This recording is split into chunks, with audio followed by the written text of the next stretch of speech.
mana mgbochi ume abụọ enweghị ike isokọrịta onwe ha n'okwu Igbo. We do not have consonant clusters in Igbo language as it is in English language, just like in this word, him. Ị na-anya ebe ị ga-ahụ na ihe niile a bụcha mgbochi ume, consonants, enweghị ụda ume dị na ya. Ọ dịghị etu a n'asụsụ Igbo. Ihe a na-enwe bụ enwe mgbochi ume, enwe ụda ume, enwe mgbochi ume, enwe ụda ume. Ọ bụ etu a ka esi emebe mkpụrụ okwu Igbo, ma ọ bụkwa na ụda ume eburu ụzọ. Mana ụda ume nwere ike isorita ụda ume ibe ya na mmebe okwu Igbo. Ọmụmaatụ, ahịa, ị ga-ahụ ahịa, na a, ịhụ na ha nọkọtara ọnụ. Ọ na-adị etu ahụ n'asụsụ Igbo. Ọzọkwa, nwaanyị, ịhụ na a na-aba anọkọta ọnụ. Ọmụmaatụ, ịhụ na a na-aba dịkọta ọnụ.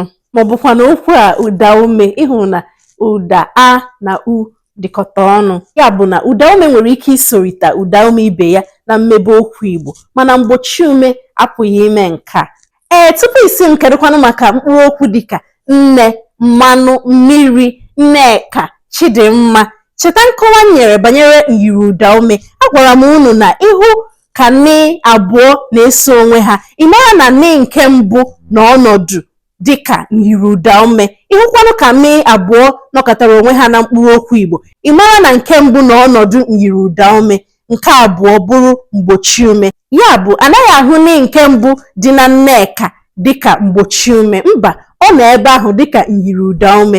Ọ bụ nne nke abụọ bụ mgbochi ume. N'otu aka ahụkwa, anaghị ahụ nne nke mbụ dị na mmiri dịka mgbochi ume. Ọ nọ ọnọdụ nyiri ụda ume na ya bụ okwu. Ọ bụ nke abụọ, nne nke abụọ bụ mgbochi ume. Ị hụla na ọ ka dabara na ya bụ iwu na mgbochi ume abụọ anaghị anọkọ ọnụ na mmebe okwu Igbo. Ọ dị mma, abịakwana na mkpụrụ okwu dịka nghọta, ncheta, mgbochi ume, chere m, nkwenye, ngwongwo wee dịrị gaba. Ị ga-ahụ na mgbochi ume ndị a bụ ụda mkpị. Anaghị ahụ ha dịka mgbochi ume abụọ. A na-ahụ ha dịka otu mkpụrụ edemede. Ya bụ gbee, gwee, ghee, nwee, nye, kpee, kwee. Amamụnwe nke m ekwughị, mana ịmacha ụda mkpị ndị a niile, a na-ahụ ha dịka otu mkpụrụ edemede. Ya bụ na ọ ka dabakwara n'ihe a na-ekwu na mgbochi ume abụọ anaghị esokọta onwe ha.